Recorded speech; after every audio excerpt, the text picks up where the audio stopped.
عدم توازن، یعنی انسان توازن کھو دیتا ہے، انتہا پسند ہو جاتا ہے، تنگ نظر ہو جاتا ہے، معتدل نہیں رہتا۔ یہ سچویشن پیدا کیوں ہوتی ہے؟ اس کے بہت سے اسباب ہیں، اس طرف میں نہیں جانا چاہتا، کیونکہ مختلف سبجیکٹس اور مختلف سائنسز اس کو ڈیفائن کرتی ہیں۔ تو وہ بیولوجیکل ایسپیکٹس بھی ہوں گے، سوشولوجیکل ایسپیکٹ بھی ہوں گے، ایکولوجیکل ایسپیکٹس بھی ہوں گے، بے شمار پہلو ہوں گے، میں ان کو ڈسکس نہیں کرنا چاہتا۔ میں اس کی سوشیالوجی کی روشنی میں یہ جو ہماری سوسائٹیز اور سماجیات کے اندر جو چیز آتی ہے میں اس کے اینگل سے کرتا ہوں کہ کس طرح انسان اپنا توازن کھوتا ہے۔ دیکھیے آپ ہی کی سوسائٹی میں ایسے لوگ بھی ہیں جو بڑے تنگ نظر ہیں، ایسے لوگ بھی ہیں جو معتدل ہیں، ایسے لوگ بھی ہیں جو دیندار ہیں، ایسے لوگ بھی ہیں جو دین کی اہمیت ان کی لائف میں نہیں ہے، ایسے لوگ بھی ہیں کہ دین اور مذہب ہے مگر اس کی اپروچ میں بڑے تنگ نظر اور سخت متشدد ہیں، بات بات پہ لڑائی کرتے ہیں، برداشت نہیں کرتے، دوسرے پر کفر کے فتوے لگاتے ہیں اور جنگ و جدال کرتے ہیں، اور ایسے بھی ہیں کہ بالکل دین کو اور مذہب کو، روحانیت کو، آخرت کو خاطر میں نہیں لاتے، بالکل اس سے بے پرواہ ہو گئے ہیں، اور مادی دنیاوی زندگی جو ہے بس اسی کو سارا کچھ۔ یہ طرح طرح کی اپروچز ہیں۔ یہ اسی طرح ہے جیسے ایک آدمی بڑی محبت کرنے والا ہے، ایک آدمی نفرت کرنے والا ہے، ایک آدمی طبیعت کا سخی ہے، ایک کنجوس ہے، بخیل ہے۔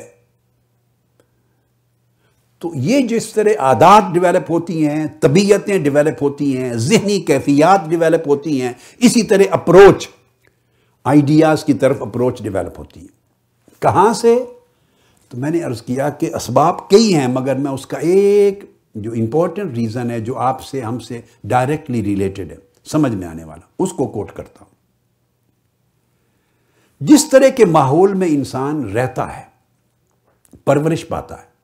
اور رات دن جس طرح کے ماحول میں رہ کر جو کچھ دیکھتا ہے، جو کچھ سنتا ہے، اس کی فیلنگز، اس کے مشاہدات، اس کے مسموعات، اس کی سننا اور اسی کو دیکھنا، 24 گھنٹے کی صحبت، ویدر، ماحول، یہ جس طرح اس کی صحت پہ اثر انداز ہوتے ہیں، اس طرح اس کے فکر پر، نظریے پر، عقیدے پر، سوچوں پر، افکار پہ اثر انداز ہوتے ہیں۔ آپ ویسٹرن ورلڈ میں آ جائیں، جو ٹھنڈے ملک ہیں، جہاں گرینری ہے بے پناہ، ٹھنڈے ملکوں میں جہاں گرینری ہے، گرمی کی شدت کم ہوتی ہے، باغات، پانی زیادہ ہوتا ہے، وہاں سانپ کو بھی دیکھیں گے نا تو وہ بھی کسی کو ڈسے گا تو بندہ مرے گا نہیں، ہیومن فرینڈلی ہو جاتے ہیں سانپ بھی، اس کا زہر کم ہو جاتا ہے۔ یہ میں آپ کو ایک دو بڑی سگنیفیکنٹ مثالیں دیتا ہوں تاکہ آپ اس چیز کی پوری تہ تک پہنچ سکیں، فلسفے کو سمجھ سکیں۔ اس کو پھر سنیک گارڈنز کہتے ہیں، سنیک گارڈنز، اس کی زہر ختم ہو جاتی ہے۔ وہ جو موسم ہے یہ اس کی صحبت ہے، وہ جو باغات ہیں، گرینری ہے، گارڈن ہے، ٹھنڈا ویدر ہے، اور وہ طویل زمانہ، اس میں صدیاں، ہزاروں، لاکھوں سال گزر گئے گریجولی۔ یہ جو ٹھنڈا موسم ہے اس نے اس کی زہر کو کم کر دی۔ اس کے برعکس وہی سانپ طویل زمانوں سے وہ ہمارے ہاں پاکستان میں ہیں، صحراؤں میں ہیں، ہندوستان میں ہیں، عرب صحراؤں میں ہیں، جہاں دھوپ پڑتی ہے، گرمی ہے، ٹھنڈک نہیں، باغات نہیں ہے، وہاں اس موسم کی حدت نے اس کی زہر کو شدت دے دی ہے۔ موسم کی حدت اس کی زہر کو حدت دے دیتا ہے، شدت۔ وہ زہر اتنی سخت ہوتی چلی جاتی ہے کہ جس کو ڈس لیتا ہے بندہ مر جاتا ہے۔ یہ ایک موسم کی جو میں نے مثال دی، ایک سانپ پر دو جگہ اپلائی کیا۔ اسی طرح پھلوں کی لے لیں، یعنی یہ تو اس طرح حیوانوں کو لے لیں، پھلوں کو لے لیں، سبزیوں کو لے لیں۔ پھلوں کی کوئی طرح طرح کے آم ہیں، کوئی میٹھا ہے، کوئی کھٹا ہے، کوئی کم میٹھا ہے، کوئی کچھ ہے۔ یہ ساری چیزیں زمین کے اثرات ہیں۔ بیج تو اپنی جگہ ہوتے ہیں، ایک نسل، وہ جینیٹک ٹرانسفارمیشن ہے، جینیٹک ہے، مگر زمینیں ہیں، مختلف قسموں کے پانی ہیں، مختلف قسم کی آب و ہوا ہے۔ یہ جو موسم ہے سارا اور آب و ہوا، یہ صحبت ہے انسان کی زندگی کے لیے۔ جب وہ پیدا ہوتا ہے تو اس کے والدین کیا سوچتے ہیں، کیا عقیدہ رکھتے ہیں، کیا نظریہ رکھتے ہیں، جن اساتذہ کے پاس پڑھتا ہے، جس مسجد میں جاتا ہے، جہاں اس کا اٹھنا بیٹھنا ہے،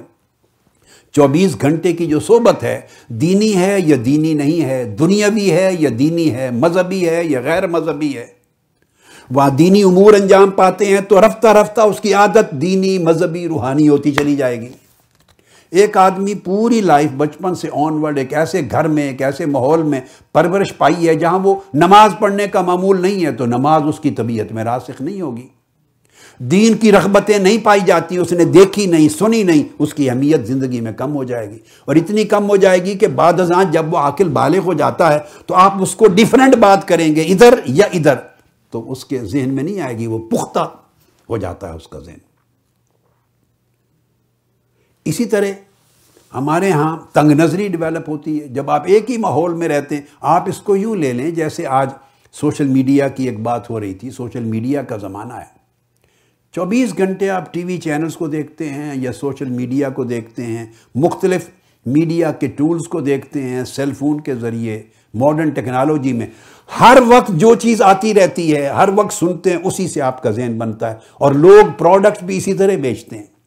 جتنی ایڈورٹائز زیادہ کریں گے کسی چیز کو اور بار بار خرچ کریں گے، ان کو پتہ ہے اتنے کسٹمر پیدا ہوں گے۔ اب کسٹمر کیوں پیدا ہو گئے؟ وہ چیز ہر گھر میں کیوں جا رہی ہے؟ ایڈورٹیزمنٹ، خرچ کیا ہے پیچھے، اور خرچ جو کرتے ہیں تو ہر وقت بار بار جو ٹی وی سکرین پہ انسان دیکھتا ہے سنتا ہے، سن کے لاشعور میں اس کے کان کے ذریعے آواز اس کے دماغ میں جاتی ہے، اس کی آنکھ کے ذریعے پکچر کا امیج اس کی دماغ پہ جاتا ہے، یہ امپیکٹ ہوتا اس کے اندر شوق پیدا کرتا ہے، ڈیسیژن وہ لیتا ہے کہ میں یہ چیز خریدوں اپنے گھر کے لیے۔ اس طرح آپ لباس خریدتے ہیں، یہ آپ کے ڈریس ہیں، یہ آپ کے کھانے پینے کی چیزیں ہیں، یہ استعمال کے سیل فونز ہیں۔ تو گویا جتنی کسی چیز کو پروپیگیٹ کیا جائے گا، پریزنٹیشن زیادہ ہوگی، ایفیکٹو ہوگی، ہر وقت وہ بندہ چیز کو سنے گا دیکھے گا، جس ماحول میں مجلس میں بیٹھے گا 24 گھنٹے جس طرح کی بات ہوگی وہ سنے گا، وہی اس کا نقطہ نظر بنے گا، وہی اس کی رغبت بنے گی، حتیٰ وہ اس کا نظریہ بنے گا، وہ اس کا عقیدہ بنے گا، اس پر جم جائے گا، اسی کو سمجھے گا حق ہے۔ ہر شخص جدا جدا ماحول میں اسی طرح پرورش پا رہا ہے۔ ایک آدمی ایک مکتب فکر میں، اس ماحول میں ایک آدمی دوسرے مکتب فکر میں، ایک مسلک میں ہے، ایک نقطہ نظر کو رکھنے والوں میں پیدا ہوا ہے، پلا ہے، پڑھا ہے، دیکھا ہے، سنا ہے، پرورش پائی ہے، ہر روز سنتا دیکھتا، ذہن سازی ہوتی اس کے نزدیک حق کا پیمانہ ہی ہے، ہر دوسری بات کو 100% غلط جانتا ہے۔ اور اگر تنگ نظری ڈالی گئی ہے تو تنگ نظر ہو جائے گا، انتہا پسندانہ تعبیر کی گئی ہے، انتہا پسند ہو جائے گا، اگر دہشت گردی کا تصور دے دیا گیا تو دہشت گرد ہو جائے گا۔ اور ایک آدمی ایک ایسے ماحول میں پیدا ہوا ہے اور پلا پڑا ہے جس میں دین اور مذہب کی اہمیت اور سگنیفیکنس نہیں ہے، ٹوٹلی سیکولر انوائرمنٹ ہے، اور وہاں دین اور مذہب کے حلال اور حرام کا بھی اگر دھیان نہیں ہے بالفرض، اور اوامر اور نواہی کا بھی نہیں ہے، ٹوٹلی ڈیفرنٹ ایٹموسفیئر ہے، اسی طرح کی شخصیت بنتی جائے گی، ذہن ترجیحات بنتی چلی جائیں گی، اس کا سوچ ڈیفرنٹ ہو جائے گی، وہ ایک ڈیفرنٹ سوچ بن جاتی۔ اب یہ ساری سوچیں مختلف قسم کے موسموں کے نتیجے میں، صحبتیں موسم ہیں، موسموں کے نتیجے میں ڈیولپ ہو گئی، ان کا آپس میں کوئی انٹریکشن نہیں ہے۔ اب یہ سارے اپنے اپنے طریقے سے انتہا پسند ہو گئے، کوئی مذہب میں انتہا پسند، کوئی مسلک میں انتہا پسند، کوئی سیکولرزم میں انتہا پسند، کوئی برائی میں انتہا پسند، کوئی نیکی میں انتہا پسند، اپنی اپنی انٹرپریٹیشن ہے، الگ الگ وجود۔ اب ان کے درمیان کوئی ایسے فیکٹرز نہیں ہے سوسائٹی میں جو اعتدال پیدا کریں۔